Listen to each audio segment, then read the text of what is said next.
The Everyday Life of Abraham Lincoln, by Francis Fisher Browne. Chapter 22b. Good sense and tact in settling quarrels, his shrewd knowledge of men, getting rid of bores, loyalty to his friends, views of his own position, attorney for the people, desire that they should understand him, his practical kindness, a badly scared petitioner, telling a story to relieve bad news, a breaking heart beneath the smiles, his deeply religious nature, the changes wrought by grief. The President promptly followed up this warning by removing General Curtis and appointing in his place General Schofield, to whom he soon after addressed the following letter: Executive Mansion, Washington, May 27, 1863. General J.M. Schofield. Dear Sir, having removed General Curtis and assigned you to the command of the Department of the Missouri, I think it may be of some advantage to me to state to you why I did it.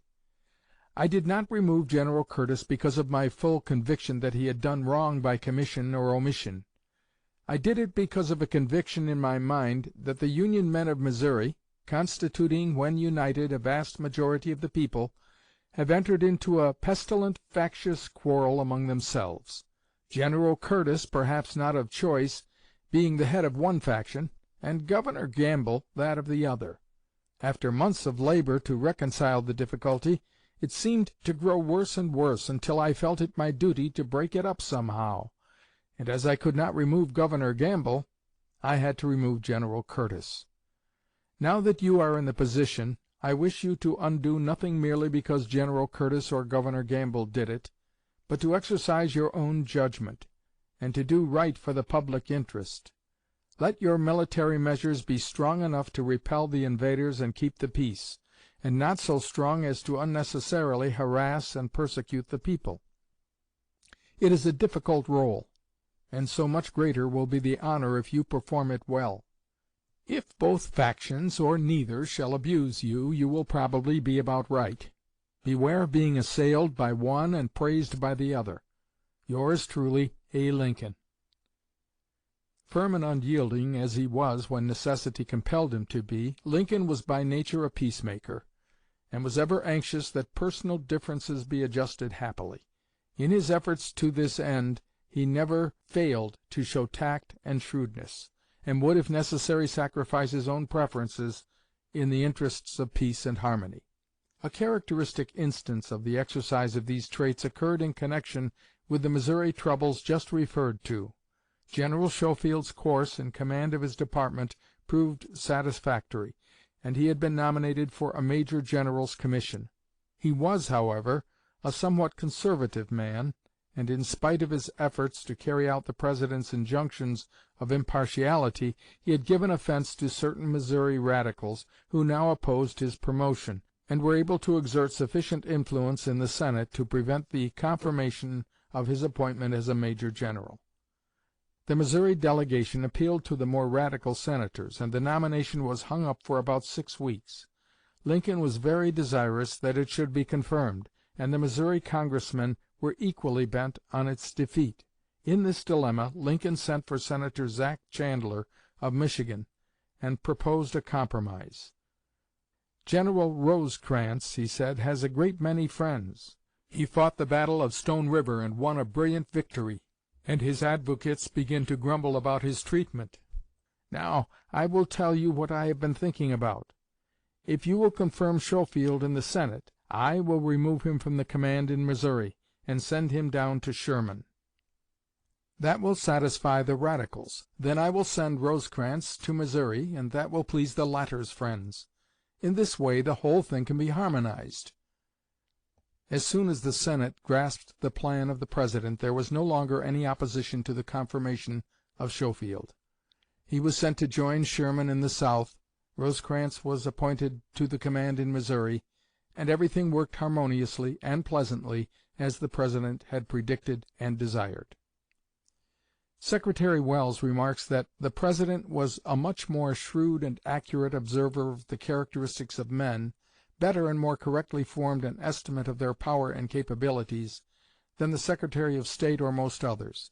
Those in the public service he closely scanned, but was deliberate in forming a conclusion adverse to any one he had appointed. In giving or withdrawing confidence he was discriminating and just in his final decision, careful never to wound unnecessarily the sensibilities of any of their infirmities, always ready to praise, but nevertheless firm and resolute in discharging the to him always painful duty of censure, reproof, or dismissal. As an instance of this sure judgment of the abilities and characters of men, Mr. Welles gives an anecdote relating to the naval movement under Admiral Dupont, against Charleston, South Carolina. "One day," says Mr. Welles, "the President said to me that he had but slight expectation that we should have any great success from Dupont. 'He, as well as McClellan,' said Mr. Lincoln, 'hesitates, has the slows. McClellan always wanted more regiments. Dupont is everlastingly asking for more gunboats, more ironclads. He will do nothing with any. He has intelligence and system and will maintain a good blockade. You did well in selecting him for that command, but he will never take Sumter or get to Charleston. He is no Farragut, though unquestionably a good routine officer, who obeys orders and in a general way carries out his instructions.'" The outcome of events proved the soundness of Lincoln's judgment. Loyalty to his friends was always a strong trait of Lincoln's character. It was put to the proof daily during his life in Washington. Mr. Gurdon S. Hubbard, in a brief but interesting memorial, relates one or two interviews held with the President, in which the simplicity of his character and his fidelity to old friendships appear very conspicuously. Mr. Hubbard's acquaintance with Lincoln was of long standing. "I called on him in Washington the year of his inauguration," says Mr. Hubbard, "and was alone with him for an hour or more. I found him greatly changed, his countenance bearing an expression of great mental anxiety. The whole topic of our conversation was the war, which affected him deeply. 2 years after, I again visited Washington, and went to the White House to pay my respects, in company with my friend Thomas L. Forrest. It was Saturday, and as usual, about 6 o'clock, the band from the Navy Yard appeared and began to play. The President, with Adjutant General Thomas, was seated on the balcony. The crowd was great, marching compactly past the President, the men raising their hats in salutation. As my friend and myself passed, he said to me, 'The President seems to notice you. Turn toward him.' 'No,' I said, 'I don't care to be recognized.' At that instant Mr. Lincoln started from his seat, advancing quickly to the iron railing, and leaning over, beckoning with his long arm, called, 'Hubbard, Hubbard, come here.' I left the ranks and ascended the stone steps to the gate of the balcony, which was locked, General Thomas saying, 'Wait a moment, I will get the key.' 'Never mind, General,' said Mr. Lincoln. 'Hubbard is used to jumping. He can scale that fence.' I climbed over, and for about an hour we conversed and watched the large crowd, the rebel flag being in sight on Arlington Heights. This was the last time I ever saw his face in life." It was noted by those about Lincoln during his residence at the White House that he usually avoided speaking of himself as President or making any reference to the office which he held. He used some such roundabout phrase as "since I came into this place," instead of saying "since I became President." The war he usually spoke of as "this great trouble," and he almost never alluded to the enemy as Confederates or the Confederate Government. He had an unconquerable reluctance to appear to lead public opinion, and often spoke of himself as the attorney for the people. Once, however, when a Senator was urging on him a certain course which the President was not disposed to pursue, the Senator said, "You say you are the people's attorney. Now you will admit that this course would be most popular." "But I am not going to let my client manage the case against my judgment," Lincoln replied quickly. "As long as I am attorney for the people, I shall manage the case to the best of my ability. They will have a chance to put me out by and by if my management is not satisfactory." The President was so tormented by visitors seeking interviews for every sort of frivolous and impertinent matter that he resorted sometimes in desperation to curious and effective inventions to rid himself of the intolerable nuisance. At one time, when he was importuned by some influential people to interfere to prevent the punishment of certain persons convicted of fraudulent dealings with the government, a class of cases too common at that time, the President wrote Secretary Welles that he desired to see the records of the case before it was disposed of. Upon Mr. Welles calling upon him with the desired information, the President said, as if by way of apology, "There was no way to get rid of the crowd that was upon me but by sending you a note." On another occasion, when he had been quite ill, and therefore less inclined than usual to listen to these bores, one of them had just seated himself for a long visit, when the President's physician happened to enter the room, and Lincoln said, holding out his hands, "Doctor, what are these blotches?" "That's varioloid, or mild smallpox," said the doctor. "They're all over me. It is contagious, I believe," said Lincoln. "Very contagious indeed," replied the doctor. "Well, I can't stop, Mr. Lincoln. I just called to see how you were," said the visitor. "Oh, don't be in a hurry, sir," placidly remarked the executive. "Thank you, sir. I'll call again," replied the visitor, executing a masterly retreat from the White House. "Some people," said the President, looking after him, "said they could not take very well to my proclamation, but now I am happy to say I have something that everybody can take." Among the innumerable nuisances and cranks who called on Lincoln at the White House were the many who sought to win his favor by claiming to have been the first to suggest his nomination as President. One of these claimants, who was the editor of a weekly paper published in a little village in Missouri, called one day and was admitted to Lincoln's presence. He at once began explaining that he was the man who first suggested Lincoln's name for the Presidency, and pulling from his pocket an old, worn, defaced copy of his paper, exhibited to the President an item on the subject.